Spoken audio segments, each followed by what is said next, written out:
Alors Moïse et les enfants d'Israël chantèrent ce cantique à Yahweh. Ils dirent, « Je chanterai à Yahweh, car il a fait éclater sa gloire.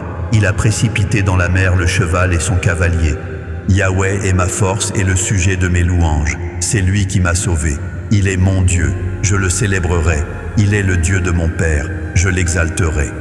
Yahweh est un vaillant guerrier. Yahweh est son nom. Il a lancé dans la mer les chars de Pharaon et son armée. Ses combattants d'élite ont été engloutis dans la mer Rouge. Les flots les ont couverts. Ils sont descendus dans les abîmes comme une pierre.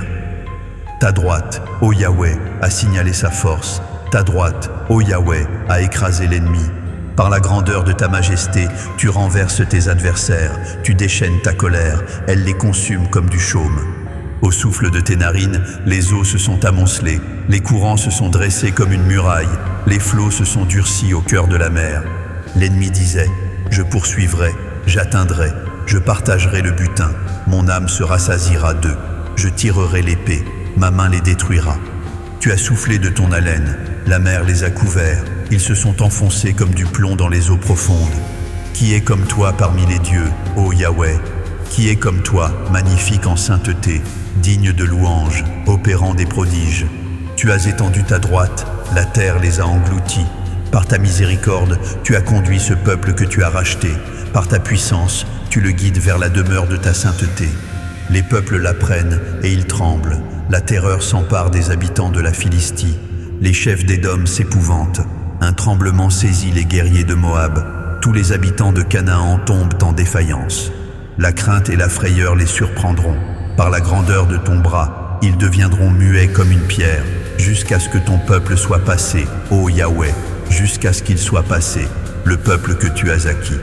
Tu les amèneras et tu les établiras sur la montagne de ton héritage, au lieu que tu as préparé pour ta demeure, ô Yahweh, au sanctuaire, Seigneur, que tes mains ont fondé. Yahweh régnera éternellement et à toujours.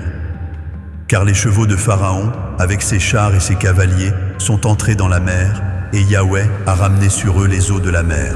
Mais les enfants d'Israël ont marché à sec au milieu de la mer. Marie, la prophétesse, sœur d'Aaron, prit un tambourin dans sa main, et toutes les femmes vinrent après elle, avec des tambourins et en dansant. Marie leur répondait, « Chantez à Yahweh, car il a fait éclater sa gloire, il a précipité dans la mer le cheval et son cavalier. » Moïse fit partir Israël de la mer Rouge. Ils prirent la direction du désert de Shur, et, après 3 journées de marche dans le désert, ils ne trouvèrent point d'eau. Ils arrivèrent à Mara, mais ils ne purent pas boire l'eau de Mara, parce qu'elle était amère. C'est pourquoi ce lieu fut appelé Mara. Le peuple murmura contre Moïse en disant, « Que boirons-nous » Moïse cria à Yahweh, et Yahweh lui indiqua un bois qu'il jeta dans l'eau, et l'eau devint douce. Ce fut là que Yahweh donna au peuple des lois et des ordonnances, et ce fut là qu'il le mit à l'épreuve. Il dit, « Si tu écoutes attentivement la voix de Yahweh, ton Dieu, si tu fais ce qui est droit à ses yeux, si tu prêtes l'oreille à ses commandements, et si tu observes toutes ses lois, je ne te frapperai d'aucune des maladies dont j'ai frappé les Égyptiens, car je suis Yahweh qui te guérit. » Ils arrivèrent à Élim, où il y avait 12 sources d'eau et 70 palmiers. Ils campèrent là, près de l'eau. Yeshua, Lord,